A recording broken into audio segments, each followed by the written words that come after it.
Why is my Cricut Explore Air 2 not cutting properly? 3 fixes. Method 1, check material settings. Step 1, verify if the dial is set to custom. Step 2, ensure that the custom material matches the material you use for cutting. Method 2, increase pressure. Step 1, click on Make It. Step 2, open Set Base Material, then click on Browse All Materials. Step 3, click on Material Settings. Step 4, locate your material and click on Edit.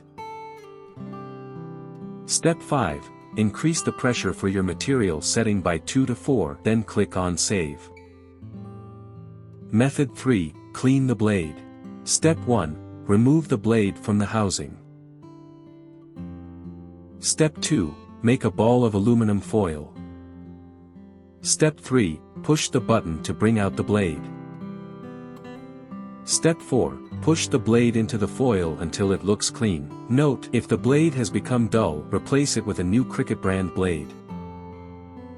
For more such help and information, visit us at www.mannymaker.com or call us at +1 786 866 5932 +44 020 3983 0480.